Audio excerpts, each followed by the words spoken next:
अस्सलाम वालेकुम, मैं हूं काशिफ रफीक। आप देख रहे हैं प्रोग्राम हर जाविये से।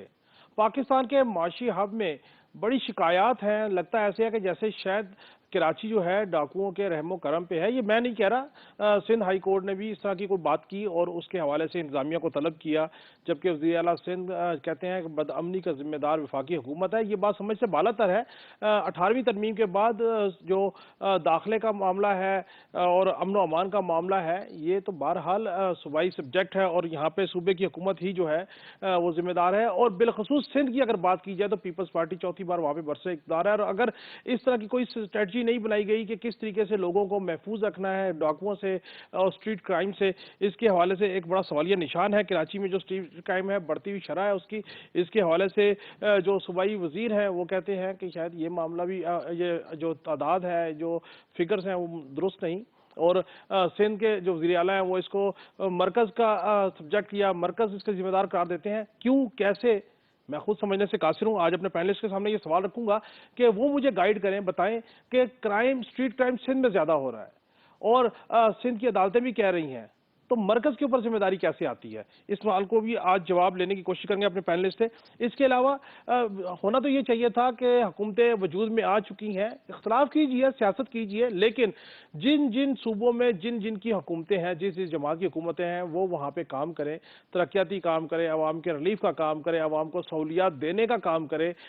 इससे हट के लगता यह है कि खैबर पख्तूनख्वा के जो मुशीर इतलात हैं वो उन्होंने तो नज़र रखी हुई है पंजाब के वज़ीर आला के ऊपर कि अब ये नई बात सामने आई है कि वो कोई हेलीकॉप्टर खरीदारी की जा रही है मरियम नवाज साहबा के लिए, उसको लेके तनकीद की जा रही है। जबकि अज़मा बुखारी जो है वो कहती हैं कि मुशीर खैबर पख्तूनख्वा जो है वो ये बताएं कि खैबर पख्तूनख्वा की आवाम की लिए फलाह के लिए कौन से प्रोजेक्ट्स हैं वो सामने लेके आए।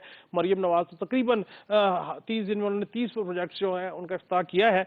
क्यों अवाम को लिए रिलीफ का काम नहीं हो रहा और पॉइंट स्कोरिंग हो रही है और एक दूसरे की हुकूमतों के ऊपर नजर रखी जा रही है?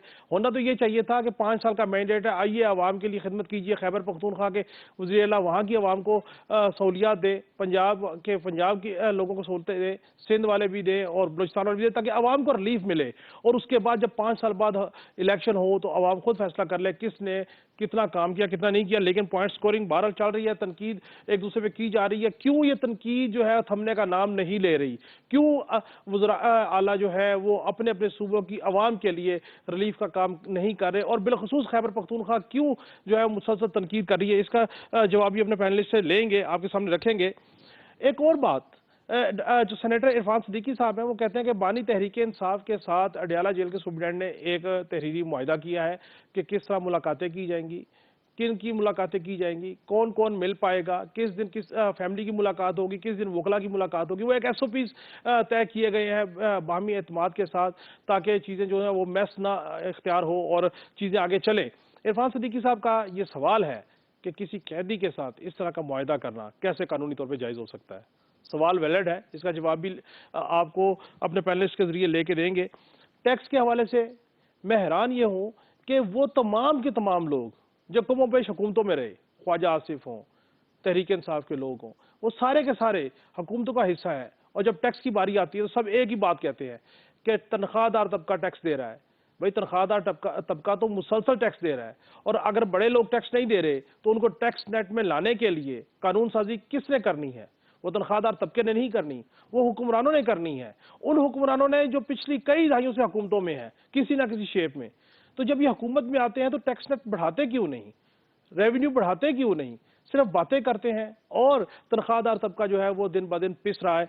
और इसके ऊपर क्या एक मरबूत प्लान होना चाहिए? तहरीक इंसाफ ने सिंध में सेनेट के इलेक्शन का बाइकाट कर दिया, क्यों? और फैसल वावडा जो है वो सेनेटर बनने के लिए मजबूत तरीन पोजीशन में आ गए, कैसे? इन तमाम मौजूआत पर आज अपने पैनल से गुफ्तगू करेंगे नाज़रीन, और गुफ्तगू का बाकायदा आगाज करेंगे। एक ब्रेक के बाद हमारे साथ रहिए।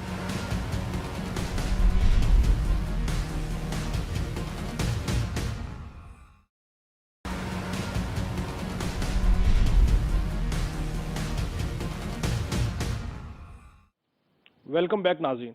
गुफ्तगू शुरू करने से पहले अपने मेहमानों का आपसे तारुफ करवाता चलूँ। अब्दुल्ला हमीद गुल साहब हमारे साथ होंगे, सरबराह तहरीक जवानान पाकिस्तान हैं। डॉक्टर इरफान अशरफ साहब तजियाकार हैं। बैरिस्टर वकास अब्रेज साहब तजियाकार मजनून से भी इनका ताल्लुक है। अब्दुल्ला हमीद गुल साहब आपकी तरफ आऊँगा। सर, कराची में स्ट्रीट क्राइम जो है वो शुरू से एक मसला रहा है, कई दहाइयों से मसला रहा है, कभी कम हो जाती है उसकी रेशो, कभी ज़्यादा हो जाती है। अब तो ऐसे लगता है जैसे डाकुओं का राज है वहाँ पे, कोई पूछने वाला नहीं है। सिंध हाई कोर्ट ने भी इसके ऊपर जो इंतजामिया को तलब किया, और वज़ीर आला सिंध कहते हैं कि हम तो कह रहे हैं कि रेंजर्स को दें या किसी और को दें, पता नहीं विभाग क्यों नहीं इनको सपोर्ट कर रहा ताकि स्ट्रीट क्राइम पे काबू पाया जा सके। आपके नज़दीक क्या असल मामला है क्या सर? बिस्मिल्लाहिर्रहमानिर्रहीम। बहुत शुक्रिया आपका। असल में आप कच्चे के डाकुओं को तो पकड़ रहे हैं, लेकिन जो पक्के के डाकू हैं, उनके ऊपर आप लोग गौर नहीं करते। और असल जो मसला है वो यही है कि जितने भी कच्चे के डाकू हैं, ये डाकू का कॉन्सेप्ट कहाँ से आया है? इन डाकुओं के सरगना हम सबको पता है कि वो कराची में रहते हैं और कराची में बड़े-बड़े उन्होंने अपने महलात बनाए हैं और उनको मुकम्मल जो है वो सियासी पुष्टपनाही हासिल है। क्योंकि कच्चे में जितनी भी ज़मीनें हैं, बुनियादी तौर पे वो पाकिस्तान की बेहतरीन ज़मीनें हैं, काश्तकारी के हवाले से। और वहाँ जिन-जिन के आप ज़रा नाम निकालें ना कि वहाँ कौन-कौन लोग हैं जो उन ज़मीनों के ऊपर काबिज़ हैं और वहाँ बैठ के अपनी इजारादारी और अपनी जागीरदारी जो है उनको कायम रखा हुआ है। उसके लिए उनको अपनी एक फ़ोर्स चाहिए होती है जो उस इलाके के अंदर दहशत कायम करे, उनकी थानेदारी को कायम करे, रियासत की रिट को ख़त्म कर दे। और ये तमाम के तमाम लोग जो हैं कराची के अंदर एक बहुत आला और अरफा ज़िंदगी जो है वो गुज़ार रहे हैं। उसके बाद दूसरी बात ये है कि क्योंकि सियासतदान जो हैं, वो वहाँ इनकी पुष्टपनाही या खुद वो डायरेक्ट बराह रास्त मुलविस हैं, जिसके नतीजे के अंदर इनके ऊपर कोई कानून नाफ़िज़ करने वाले इदारे माँ सवाए अफ़वाज पाकिस्तान के कोई उन पे हाथ नहीं डालता। पुलिस का तो हाल उन्होंने बेड़ा गर्क करके रख दिया है। आपको इल्म है कि पुलिस के मुतअद्दिद अफ़सर, अभी एक लंबी लिस्ट है वरना तो मैं नाम गिनवा दूँ, कि वो मुतअद्दिद अफ़सर जो थे वो माज़ी के अंदर हर किस्म के इवन मावराए अदालत कत्ल के जो है वो केसेस में मुलविस थे। और फिर जिस तरीके से बड़े-बड़े वहाँ लोगों को भी कत्ल किया गया, जिस तरह से बोरी बंद लाशें आईं, फिर जिस तरीके से भत्ता माफ़िया, ये वो तमाम बातें थी जो पाकिस्तान में कभी किसी ने सुनी भी नहीं थी। लेकिन ये तमाम कराची के अंदर होती रहीं। आज भी मोबाइल स्नैचिंग का जो कारोबार है, गाड़ियों का कारोबार है, आप इसी तरीके से यू नेम द थिंग और वो पता चलता है कि वो वहाँ कारोबार है। फिर पैसा जो है वो बर्बाद करता है।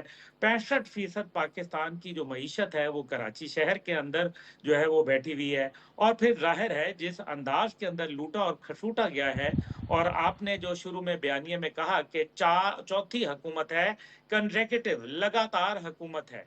ये हुकूमत ने वहाँ क्या किया है? बात तो ये है कि कितने लोगों को सज़ाएँ हुई, कितने लोगों को जो है वो पकड़ा गया। कितने बड़े-बड़े ये इरफ़ान अशरफ साहब बैठे हुए हैं, इनको अच्छी तरीके से पता है। ये गैंग वॉर के जो लोग थे, जो लियारी के बड़े-बड़े नामवर जो डाकू थे, लुटेरे थे, कातिल थे, ड्रग माफिया थे और यानी कि दुनिया का कोई गंद जो उसमें था वो उसके अंदर ये लोग शामिल थे। वो लोग कैसे छूट गए, किस तरीके से छूट गए, क्यों छूट गए? तो फिर अगर सिर्फ मासूम लोगों के साथ अच्छा फिर एक और भी बात हुई। इसके अंदर ये हुआ कि जब लोगों ने देखा कि कराची के हालात इतने संगीन हो गए हैं, तो वो कौमियतों में बँट गए। यानी कि पटेल पाड़ा जो है वो अलहदा बन गया, पठानों का इलाका अलहदा बन गया, उर्दू स्पीकिंग ने अपना बाँट लिया, बलोचों ने अपना जो है वो कॉलोनियाँ बना डाली, पंजाबियों ने अपने जो है वो सिलसिले बना डाले, बिहारियों ने अलहदा कर लिया और इसी तरह से जो रोहिंग्या के लोग थे, उन्होंने अपना सिलसिला अलहदा कर लिया। यानी कि ये एक पूरा 3 करोड़ 20 लाख लोगों का शहर है कराची।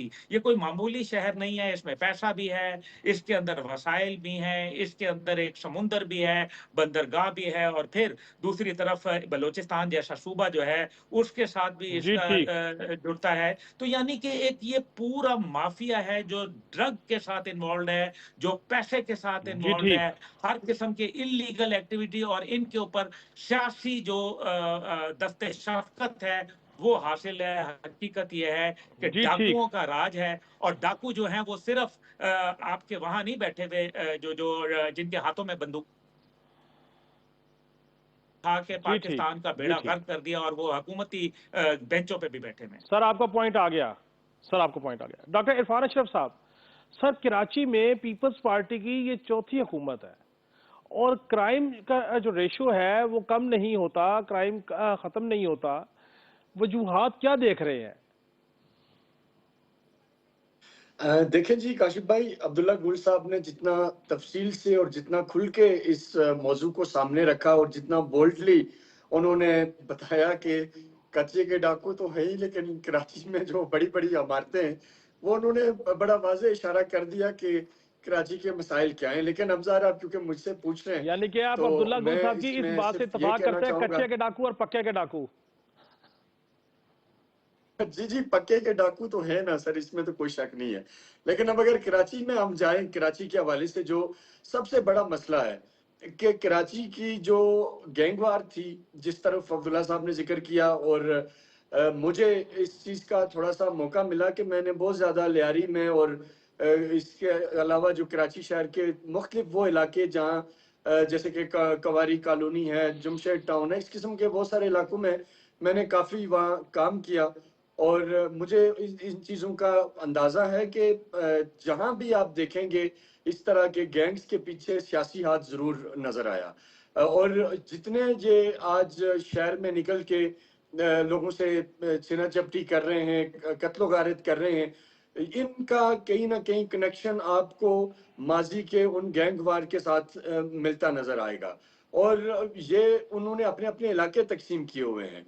एक इलाका जो है वो बाबा लाडला का गैंग चलाता था। बाबा लाडला खुद अब नहीं है, लेकिन उनके बाकी लोग अब भी वहाँ हैं।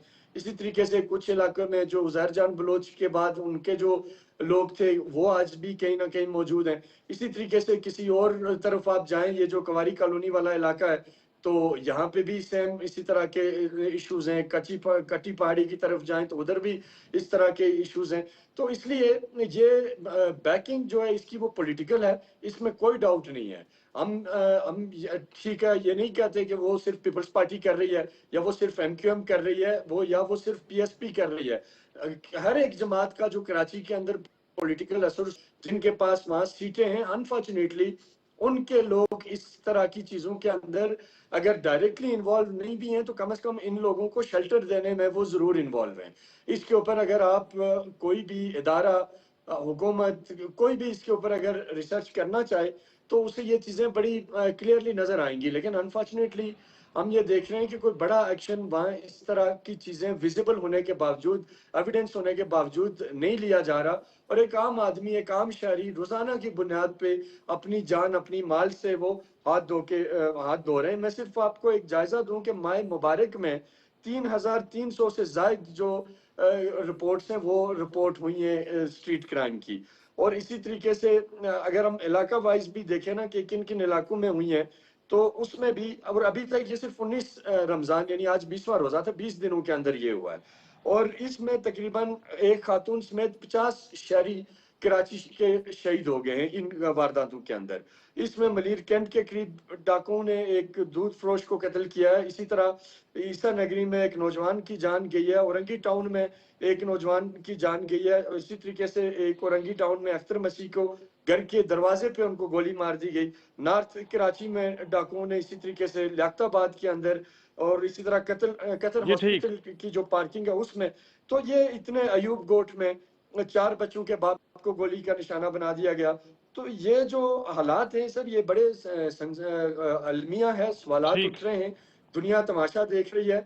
और जो सरमायाकार है, कराची जो है वो बैकबोन है, वो अपने आप को गैर महफूज समझ रहा है। इसमें कुछ करना पड़ेगा, निकलना पड़ेगा। ये सिर्फ आपको सिंध हुकूमत की वो इसके ऊपर नहीं जी, छोड़ ठीक। सकते आप सिर्फ उन्हीं के आसरे पे नहीं बैठ सकते, वरना वो अब्दुल्ला साहब वाली बात है कि फिर तो आप को अगर कभी पता चला कि कोई पके का डाकू ही सरपरस्ती कर रहा है, तो फिर आप क्या करेंगे? तो इसलिए खुदा के लिए जी, जो ठीक। इदारे हैं, वो इसके ऊपर आगे बढ़ें और वो कोई स्टेप लें। जी, ठीक। बैरिस्टर साहब, क्या कराची की सूरत-ए-हाल पे आप ये समझते हैं कि जेन्युइनली स्ट्रीट क्राइम जो है वो बढ़ा है, या फिगर्स बढ़ा-चढ़ा के बयान की जा रही हैं?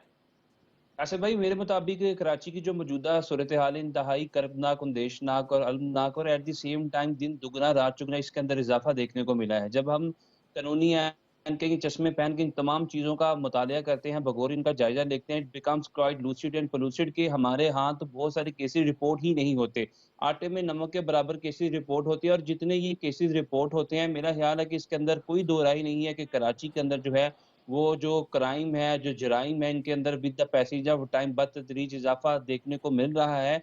और ये जितनी भी भी पॉलिटिकल स्टेटमेंट्स दे दी जाती हैं, बजाय इसके कि रियासत के तौर पे चाहे वो सूबाई हुकूमत हो, चाहे हमारी वफाकी हुकूमत हो, तमाम की तमाम जितनी भी पाकिस्तान के अंदर हुकूमतें हैं, इनकी ये बुनियादी ज़िम्मेदारी है कि आइन के अंदर जितने भी फंडामेंटल राइट्स हैं, उनके अंदर सबसे पहला बुनियादी हक आर्टिकल 9 के अंदर एनसीटीयू न्यूमरेटेड मिलता है, जो कि राइट टू लाइफ है, जो कि लिबर्टी ऑफ लाइफ है, जो कि सिक्योरिटी टू लाइफ है, कि एक शख्स को उसकी इज्जत, आबरू और माल जान का तहफ़्फ़ुज़ देना रियासत की बुनियादी ज़िम्मेदारी है। बस वेरी अनफॉर्चुनेट कि जिस तरह दूसरे दुरुस्त। पैनलिस्ट ज़िक्र कर रहे थे कि रमज़ान के महीने में इन तमाम वारदातों के अंदर मज़ीद इज़ाफ़ा देखने को मिला। वैसे तो हमारा मुल्क जो है, इसका नाम इस्लामी जमहूरिया पाकिस्तान है। आइन के जो प्रेम्बल में सरकारी मज़हब इस्लाम है और इस्लामी तर्ज़ ज़िंदगी का मुहाफ़िज़ हमारा इंडिया पाकिस्तान। लेकिन ये कैसा इस्लामी निज़ाम है, ये कैसी हुकूमतें हैं, ये कैसे हुक्मरान हैं कि माह रमज़ान के मुक़द्दस महीने के अंदर जो क्राइम के अंदर इज़ाफ़ा देखने को मिल रहा है। और आप देखेंगे कि ईदैन के मौका पर भी हमारे मुल्क में, पूरी दुनिया के अंदर जब हम अमन-ओ-अमा देखते हैं, एक मसरत की, शादमानी की और खुशी की लहर को देखते हैं,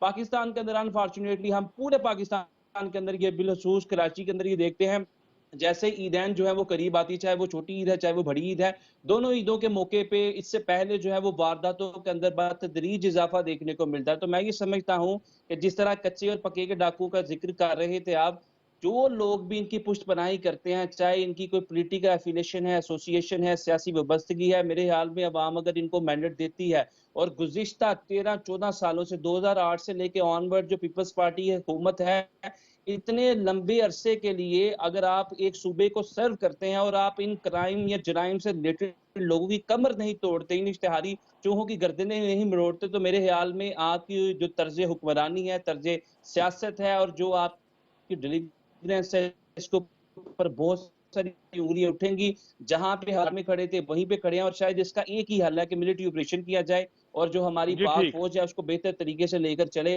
तमाम लोगों का जो ग्रैंड ऑपरेशन से जो है कला-कमाल और सदेबाब करें। जी ठीक, जी ठीक। नाज़रीन, गुफ्तगू का सिलसिला जारी है, ब्रेक का कहा जा रहा है। ब्रेक से वापस आके हम गुफ्तगू करेंगे कि दो सूबों के वुज़राए आला को लेके जो तनकीद एक दूसरे पे हो रही है, आखिर इसके पीछे मुहर्रिक क्या है और आवाम की फलाह के लिए बात क्यों नहीं हो रही। हमारे साथ रहिए, मिलते हैं ब्रेक के बाद।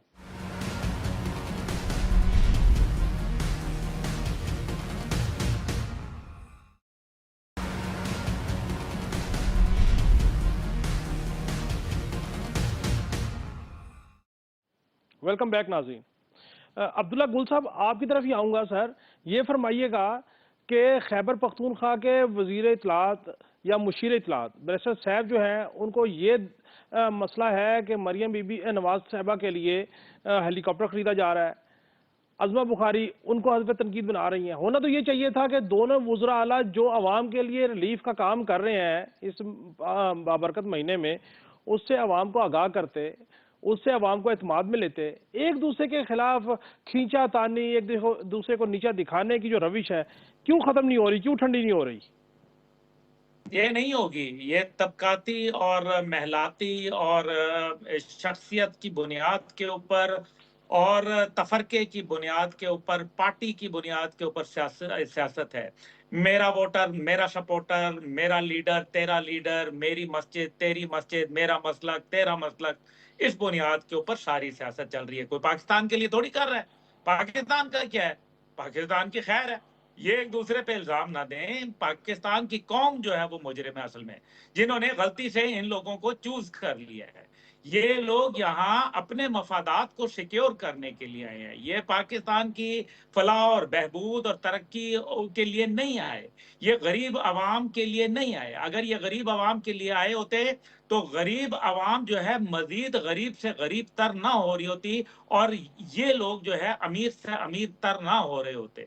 मसला यहाँ ये है कि हेलीकॉप्टर लें, आप जो मर्जी करें। भाई पंजाब इतना बड़ा सूबा है, बिल्कुल हेलीकॉप्टर अफोर्ड कर सकते हैं। अल्ले तल्ले और अयाशियां करना चाहते हैं तो मेरा ख्याल है कि ये फिर गलत है।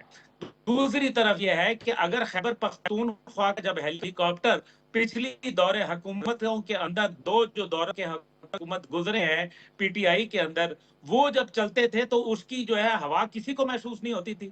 जबकि उस टाइम पे जब उनके लीडर जो थे, पार्टी के लीडर थे, वो तो हेलीकॉप्टर इस्तेमाल करने के बाद नहीं थे। आज तक उनके ऊपर एक हेलीकॉप्टर केस जो है वो कायम मौजूद है और नैब के अंदर जो है वो उसके केस की जो है सुनवाई हुई है। मसला यहाँ ये है कि हेलीकॉप्टर में बंदी हो, अपनी कारकर्दगी को बेहतर बनाएं, गरीब आवाम को मजीद मुसीबत में न डालें। कहीं ऐसा ना हो कि ये आपके हेलीकॉप्टर समेत आपके घरों को भी जो है वो रौंद डालें। नतीजा ये निकलेगा कि अवाम को जब आप ना सकून देंगे। अभी खैबर पख्तूनख्वा के वजीर आला मौसूफ का जो बयान है, वो क्या बयान है? आप जरा देखें कि अगर कोई आपसे रिश्वत मांगे तो आप उसका सर फोड़ दें और आप जो है वो नाम में वजीर आला का नाम लिखा दें। फर्ज करें कि ये सोचने का अंदाज है, मुख्तलिफ लोग मुख्तलिफ सोचते हैं। अगर एक सरकारी अफसर कहता है कि जनाब थोड़ी देर जरा सब्र करें और मैं ये नतीजा अखज़ करता हूं कि असल में वो मुझसे रिश्वत मांग रहा है, मैं सर फोड़ देता हूं, तो क्या पुलिस जो है वजीर आला जो केपी हैं उनका नाम तहरीर करेगी एफआईआर में? और क्या एफआईआर काटी जाएगी? अगर नहीं काटी जाएगी तो फिर इसका मतलब है कि कानून को जो है वो बालाए ताक रखा जाएगा और अगर काटी जाएगी तो फिर किसका नाम लिखवाएंगे? मसला यहाँ ये है कि इस किस्म के इररिस्पॉन्सिबल सियासी बयानात और सियासी जो पॉइंट स्कोरिंग है इसको खत्म होना जी चाहिए। ठीक। पाकिस्तान के मफादात के लिए आपका खैबर पख्तूनख्वा में एक बहुत बड़ी जंग हो रही है। इस टाइम पे जो है वो एक दहशतगर्दों के खिलाफ हमारी फोर्सेस कुर्बानियां दे रही हैं। खुदा का खौफ कर लें। और पंजाब के अंदर लोग जो है जी वो ठीक। तंग आ गए हैं, आवाजार हो चुके हैं। उनको बुज़दार साहब की हुकूमत जो है वो लड़ गई है, उसके अंदर कोई तरक्की काम नहीं हुआ। पीडीएम की हुकूमत में कोई काम नहीं हुआ। अब मेहरबानी करके अपने सियासी इख्तलाफात को बालाए ताक रख के जी पाकिस्तान की ठीक। फलाह बहबूद के लिए एक बनकर काम करें, जी ठीक। क्योंकि यही जो जी ठीक आपका। इत्तेहाद है ये पाकिस्तान की जरूरत है। जी ठीक। वकास अब्रेज साहब, आपके सामने भी यही सवाल रखूंगा सर, कि बजाय दोनों सूबों के वज़राए आला अपनी प्रोग्रेस बताएं, अपने फलाही काम बताएं, आवाम की सहूलत के लिए उठाए गए इकदामात के बारे में बताएं, ये तो एक दूसरे के सहूलियात को हद तनकीद बना रहे हैं। आवाम की सहूलत के लिए मुस्बत सोच क्यों नहीं पैदा हो पा रही सर? काशिफ भाई, this is one of very unfortunate thing in our society, specially हमारे जो पॉलिटिकल कल्चर की ये बदतरीन रस्म है, ये रीत है। गुज़िश्ता 12-15 सालों से हम यही चीज़ें देखते आ रहे हैं कि बजाय इसके कि हम कोई अपनी तमीरी सोच को लेके आगे चले, अवाम के लिए तरक्याती कामों का जाल बचाएं, महंगाई के अंदर कमी करें, पेट्रोल की कीमतें जो है उनके अंदर कोई कमी करें, या अवाम की सहूलियत के लिए, उनकी दो वक्त की रोटी के लिए मुनासिब जो इंतजाम इंतजाम करें। हम एक दूसरे की पगड़ी उछालते हैं, एक बाल की खाल उतारते हैं, एक दूसरे को तनकीद का सामना जो करना पड़ता है। It's very unfortunate thing in our political culture. मैं ये समझता हूँ कि चाहे मरियम नवाज साहिबा हों, चाहे वो अली अमीन गंडापुर हों, अपने अपने मामलात के हवाले से वो आवाम के सामने जवाबदेह है, लेकिन बजाय इसके कि वो इस तरीके से लेग पुलिंग करें या एक दूसरे की किरदार कुशी करें, वो अपने-अपने कामों पे जो है वो तवज्जो दें जिसके लिए उनको इलेक्ट किया गया है। अगर किसी को खैबर पख्तूनख्वा का वज़ीर आला बनाया गया तो वो इसलिए बनाया गया कि वहाँ पे वो जो हेल्थ की फैसिलिटीज़ हैं उनको बेहतर करे, वहाँ पे जो तलीमी है सूरत-ए-हाल है उसको बेहतर करे, वहाँ पे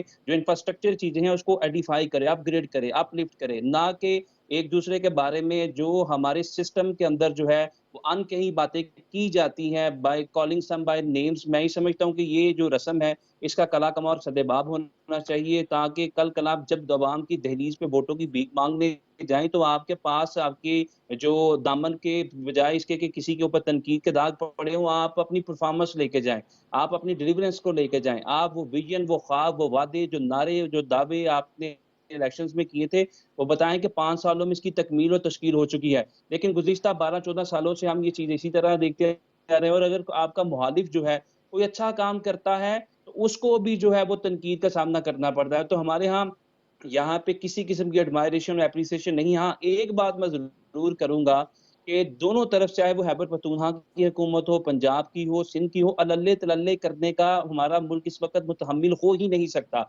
लिहाज़ा तमाम वज़ीर-ए-आज़म जी और ठीक। चाहे वो वज़ीर-ए-आज़म हो या वज़ीर-ए-आला हो, उनको चाहिए कि अपनी-अपनी डोमेन के अंदर कम से कम खर्च के अंदर ये तमाम चीज़ें करें, ताकि ना सोशल मीडिया पे तनकीद की जाए, ना एक दूसरे की पगड़ी उछाली जाए या पगड़ियों के शिमलों को दागदार किया जाए। एक एग्ज़ाम्पल मैं तरीक़-ए-औराक से ज़रूर देना चाहूँगा कि ये जो कबीना का था और एडीसी ने जब कायदे-आज़म से पूछा कि इजलास में चाय सर्व की जाए या कॉफ़ी, तो आपने एडीसी को पूछा कि क्या ये लोग अपने घरों से चाय और कॉफ़ी पीकर नहीं आएँगे? और उसके बाद एडीसी जब घबराए तो आपने फिर अपनी बात को जारी रखते हुए कहा कि नेक्स्ट टाइम जब भी इजलास किया जाएगा तो ये जो वुज़रा है अपने घरों से चाय और कॉफ़ी पी के आएँ। कौम का पैसा, कौम की अमानत है। तो मैं ये समझता हूँ कि जी अगर हम ठीक। उन अक़दार को, सुनहरी रवायात को फ़ॉलो कर लें, तो हमारा मुल्क बेहतरी जी की तरफ ठीक। चल सकता जी है। ठीक। जी ठीक। जी ठीक। डॉक्टर इरफान शरीफ साहब, सर क्यों फलाई काम जो कर रही है आवाम के लिए पंजाब हुकूमत या खैबर पख्तूनख्वा की हुकूमत वो आवाम को नहीं बता रही, और एक दूसरे की सहूलियात, एक दूसरे के सहूलती इकदामात या एक दूसरे की जो चीज़ें उसको नेगेटिवली पोर्ट्रेट किया जा रहा है। क्यों हम पॉजिटिवली आवाम की फलाह के लिए काम करने को तैयार नहीं? वजह क्या है? देखिए सर, अभी तक अगर हम जायजा लें, जो पंजाब की वज़ीर आला मरियम नवाज़ हैं, वो खासी मुतहर्रिक हैं और रोज़ाना की बुनियाद पे हमें नज़र आ रहा है कि वो काम करने की कोशिश कर रही हैं, ब्यूरोक्रेसी को डायरेक्शंस दी जा रही हैं, खुद विज़िट्स कर रही हैं। तो एक बहरहाल ये नज़र आ रहा है कि कम से कम वो काम करना चाहती हैं। बाकी एक ज़ाहिर अभी चंद दिन हुए हैं गवर्नमेंट को, हम देखेंगे 6-8 माह बाद तब जाके हम कोई उस पे तज्ज़िये की पोज़ीशन में होंगे कि उनकी ये कोशिशें कितनी कामयाब हुई। जहाँ तक खैबर पख्तूनख्वा की बात है, तो अली अमीन गंडापुर साहब जो हैं वो पहले दिन से ही मरने और मारने की बातें कर रहे हैं। कभी जो है वो धमकियाँ लगा रहे हैं। पहले वो कहते रहे कि मैं शहबाज शरीफ को वज़ीर-ए-आज़म ही नहीं मानता। लेकिन फिर जब वो उनके खिलाफ एक उनके सूबे में एक केस आया, जो मिस डिक्लेरेशन ऑफ एसेट का केस था, जिसमें वो डिस्क्वालीफाई हो सकते थे और माज़ी में बहुत से लोग डिस्क्वालीफाई हुए भी हैं। तो उस पे फिर उन्होंने फौरी तौर पे गाड़ी दौड़ाई और बगैर किसी ब्रेक के वो सीधा शहबाज शरीफ साहब के दरवाजे पे पहुंचे, उनसे मिले और बाहर आके जब उन्होंने मीडिया गुफ्तगू की तो उनकी अपनी ज़बान उनका साथ नहीं दे रही थी। उसके बाद अब वो मोहसिन नकवी साहब को उस दिन उन्होंने रिसीव किया और अब वो आहिस्ता-आहिस्ता बेसिकली इमरान खान को झंडी दिखा रहे हैं और अपनी कुर्सी पक्की कर रहे हैं।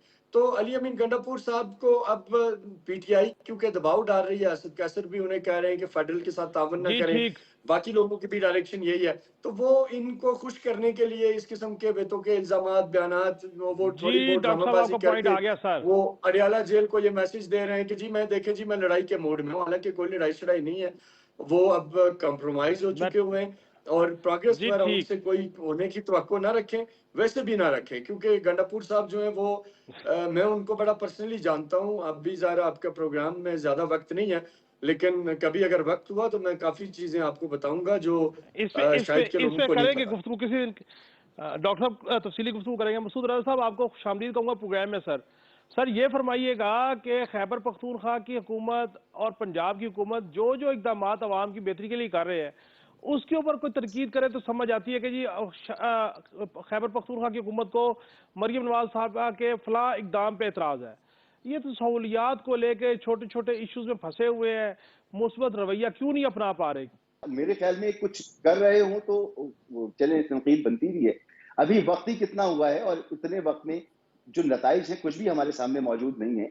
एक तरफ इल्ज़ाम ये है कि जी सोशल मीडिया पर सिर्फ़ काम दिखाया जा रहा है, दूसरी तरफ ये है कि जी आप तो कुछ कर ही नहीं रहे। तो अभी तो ये दोनों एक-दूसरे के खिलाफ खुद ही बरसरे पैकार हैं। हम तो खुद हैरानी और परेशानी के साथ इन सबको देख रहे हैं कि इतने बड़े-बड़े मसाइल हैं। इस वक़्त तो होना ये चाहिए कि चलिए जी हुकूमतें बन गई, वो नहीं मानते, तहरीक इंसाफ नहीं मानती, मौलाना फजल रहमान साहब ने एक प्लान दे दिया है एहतजाज का, वो नहीं मानते। तो हुकूमत का ये काम होता है कि वो ऑपोजिशन के साथ इंगेज करती है, वो सियासी महाजराई को खत्म करने की कोशिश करती है। अगर हुकूमत को इस वक्त कुछ करना चाहिए तो ये काम करना चाहिए, लेकिन बदकिस्मती से अगर आप देखें तो ऐसा कुछ भी होता नजर नहीं आ रहा। हुकूमत कह रही है कि हमने जो करना था कर लिया है और जो कर रहे हैं वो कर रहे हैं, तुमसे जो हो सकता है वो कर लो। तो ऐसे माहौल में फिर यही सब कुछ होता है कि छोटी-छोटी सी बातों पे, नॉन इश्यूज पर फिर बहस होती है, तकरार होती है और वो मीडिया में भी फिर उसकी रिफ्लेक्शन आती है। तो होना तो ये चाहिए कि सबसे पहले तो ये सियासी महाजराई है, इसको खत्म करने का रास्ता निकाले ना। काशिफ भाई आप नहीं बताएंगे, मैं नहीं बताऊंगा, बाकी लोग नहीं बताएंगे, ये खुद हुकूमत की अपनी जिम्मेदारी है कि वो अपने लिए साजगार माहौल पैदा करे। जब इमरान खान साहब ऐसा नहीं करते थे तो हम उस वक्त भी उनको कहते थे कि आप सोलो फ्लाइट लेके चल रहे हैं, सोलो फ्लाइट आपकी नहीं चलेगी। और फिर हुआ ये कि उनकी हुकूमत का धर्म तख्ता हो गया। तो ये जिस तरह से हुकूमत लेके चल रहे हैं, जिस तरह से चलाने की कोशिश कर रहे हैं, मसाइल बहुत गंभीर हैं। अगर मसाइल पे काबू नहीं पा सकेंगे, महंगाई मजीद बढ़ेगी, आवाम में मजीद बेचैनी होगी, तो फिर मसाइल हुकूमत को ही फेस करने होंगे और न सिर्फ इन पर दबाव आएगा बल्कि इनको हुकूमत चलाना मुश्किल हो जाएगा। जी ठीक, जी ठीक। नाज़रीन, गुफ्तगू का सिलसिला जारी है, हमारे साथ रहें, मिलते हैं ब्रेक के बाद।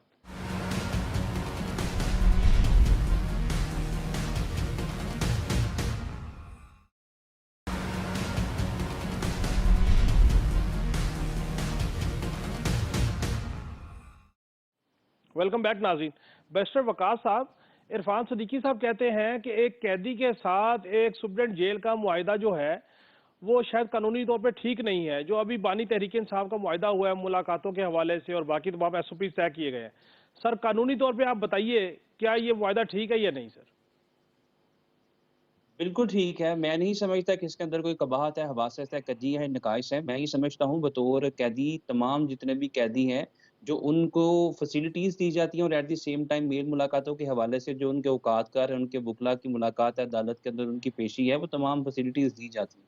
लेकिन अनफॉर्चुनेटली चूँकि इनके ऊपर बहुत सारे दहशतगर्दी के हवाले से केसेज़ हैं, 9 मई के हवाले से केसेज़ हैं, दीगर केसेज़ हैं, तो जो भी प्रिकॉशनरी मेजर्स ऑप्ट किए जा रहे हैं on the part of superintendent jail, वो तो उन्होंने ऑप्ट करी, लेकिन उसके बावजूद भी बतौर कैदी प्रिजनर उनके जो फंडामेंटल राइट्स हैं उसको सस्पेंड या उसको स्ट्राइक डाउन डिस्पायर नहीं किया जा सकता। लिहाजा उन्होंने जो SOPs जो है मुतय्यन किए हैं, that is in the best interest of the justice के जो कैदी के प्रिजनर के भी जो फंडामेंटल राइट्स हैं वो भी प्रमोट किए जाएँ और अल्टीमेटली उनके वकला के साथ या घरवालों के साथ मुलाकातें तो हों, ताकि वो अपनी जो लीगल कंसल्टेंसी और at the same legal proceeding की जो इन्फॉर्मेशन है वो भी उन तक पहुँचाई जा सके। उनके ऊपर कोई इक्का-दुक्का केस नहीं जी है, बल्कि ठीक। 200 के करीब मुकदमा में उनको सज़ाएँ। तो मैं ये समझता हूँ कि ये जो चीज़ें की गई हैं, in accordance with the spirit of prison rules के तहत ही की गई हैं। जी ठीक। अब्दुल्ला गुल साहब, सर सिंध में जो सेनेट के इलेक्शन होने जा रहे हैं, तहरीक इंसाफ ने उसका बाइकआउट कर दिया है। वजह ये तो नहीं कही कि उनके हिस्से में कोई नशिस्त आनी नहीं थी तो उन्होंने कहा बाइकआउट ही कर दो, या वो नशिस्त जीत रहे थे और उनका नंबर गेम का आगे पीछे था कि उनके लोग उनको वोट नहीं देंगे। क्या देख रहे हैं सर? नहीं, दोनों ही बातें हैं। पहली बात यह है कि कुछ ना कुछ देखें, सियासी पार्टियों की मजबूरियां ये होती हैं कि उनको लाइमलाइट में रहने के लिए कोई ना कोई एक इवेंट क्रिएट करना पड़ता है। देखें ना, वो जरदारी साहब के मुंह बोले बेटे भी बने हुए हैं, उनके साथ बड़े अच्छे ताल्लुकात भी रखते हैं। इसी तरीके से वो सिंध में रहते हैं तो जाहिर है सिंध को सिंध के हवाले से चलाते हैं। मिस्टर साहब से आपने जो पूछा था, मैंने सिर्फ ये पूछना है कि सर क्या तमाम कैदियों को ये सहूलियात हैं, तमाम कैदियों को देसी घी के अंदर जो है मुर्गे तल के दिए जाते हैं, और अगर नहीं दिए जाते तो फिर क्यों ये मेहरबानी सिर्फ एक कैदी पे क्यों है? आपका पॉइंट आ गया। मसूद रजा साहब, सर ये जो तहरीक इंसाफ ने सेनेट के इलेक्शन का बॉयकॉट किया, फैसल वावडा साहब मजबूत बन गए, सेनेटर बनने के लिए मजबूत उम्मीदवार बन के सामने आए हैं। सर आप क्या देख रहे हैं कि इसके प्रोस्पेक्टिव में क्या असल है, क्या कहानी क्या सर? सर, तहरीक इंसाफ का मानना यह है कि उनके कैंडिडेट्स पर दबाव बहुत ज्यादा है और आपने देखा कि NA 207 का जो इलेक्शन हुआ आसफा भुट्टो जरदारी साहिबा का, वो अनअपोज वहां से इलेक्ट हुई हैं। तो उनके मद्दे मुकाबिल जितने लोग थे वो विड्रॉ कर गए थे, लेकिन तहरीक इंसाफ के जो रिंद साहब थे, मुस्तफा रिंद, वो विड्रॉ नहीं कर रहे थे। तो उनके कागजात पर कोई एतराजात आ गए थे, वो कराची आए, आला अदलिया से उन्होंने वह एतराजात दूर करवाए, वापस जा रहे थे तो सेकंड के मुकाम पर उनको गिरफ्तार कर लिया गया और वो अपने नॉमिनेशन पेपर जो है उनपे से एतराजात खत्म नहीं करवा सके और इसी दौरान आसफा भुट्टो जरदारी साहिबा जो है अनअपोज इलेक्ट हो गई। तो ये एक मिसाल है। इसके अलावा कई और लोगों के हवाले से उनके यही ताफुजात हैं। हालांकि इसमें बिल्कुल कोई दूसरी राय नहीं है कि आसफा भुट्टो जरदारी साहिबा जीत जाती, चाहे उनके मद्दे मुकाबिल कितने ही लोग खड़े होते। इसी तरह से ये जो चीजें सामने आ रही हैं सिर्फ इसलिए कि अनअपोज इलेक्ट कराना था, इसलिए पुलिस का इस्तेमाल किया गया। इस तरह से जो अपना सेनेट के मेंबरान हैं उनको भी अनअपोज इलेक्ट कराना है। तो तहरीक इंसाफ का मानना यह कि उसके ऊपर दबाव बहुत ज्यादा है। अब वो दबाव जो है तहरीक इंसाफ को चाहिए कि वो कि किसके साथ क्या कुछ हुआ, वो अंदरूनी सिर्फ तो इलेक्शन के हवाले से बता रही, सेनेट के हवाले से भी उनको बताना चाहिए कि किस तरह का दबाव है, कौन डाल रहा है, क्या हो रहा है। तो ये सूरत हाल है जिसकी वजह से वो विड्रॉ हुए हैं। और अगर वो विड्रॉ ना भी होते तो उन्होंने जीतना तो था नहीं, कोई नशिश उनको मिलनी नहीं थी। हाँ, ये जरूर हो सकता है कि आप भी बेहतर समझते हैं कि सेनेट के इलेक्शन में पैसा बहुत चलता है और एक एक वोट की कीमत बहुत ज्यादा होती है। तो ये भी मुमकिन है कि ऐसा कोई सौदा हो गया हो, ऐसी कोई मामला हो गया हो। जो कुछ भी है अभी मंजर आम पर नहीं है। बहरहाल ये खबर है जी कि ठीक। तहरीक इंसाफ ने अपने लोग जो है उनको विड्रॉ कर दिया है। जी डॉक्टर इरफान अशरफ साहब, सर फैसल वावडा साहब सेनेटर बनने के लिए मजबूत पोजीशन में आ गए हैं। तहरीक इंसाफ ने बॉयकॉट कर दिया है। सेट प्लान है, बैकग्राउंड क्या स्टोरी है, को अंदर की बात बताए ना सर, फिर प्रोग्राम खत्म करें।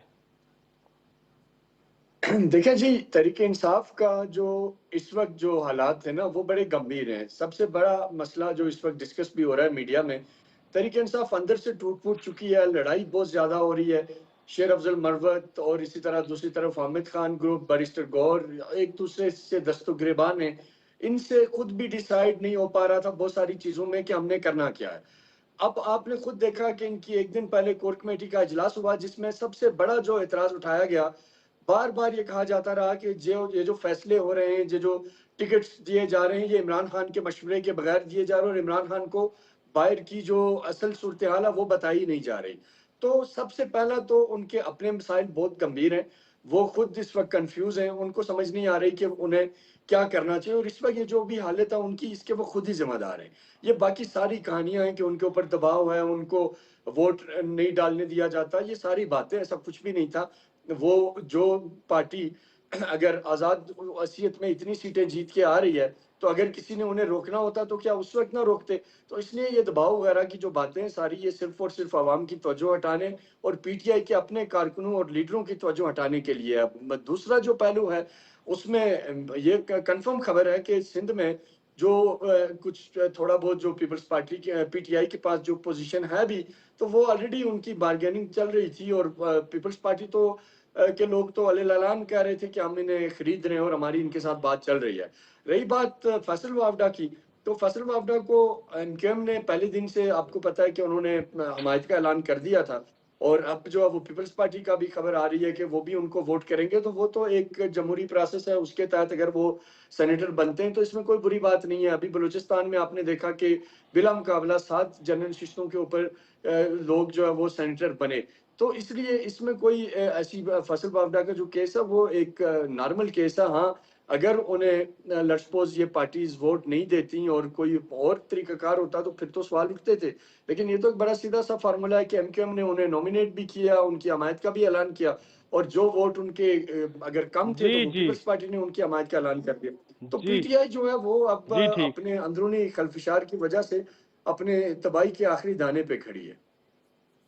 जी ठीक। डॉक्टर इरफान अशरफ साहब, आप कहते हैं तो मैं मान लेता हूँ कि फैसल वावडा साहब एक नॉर्मल तरीके से सेनेटर बन रहे हैं।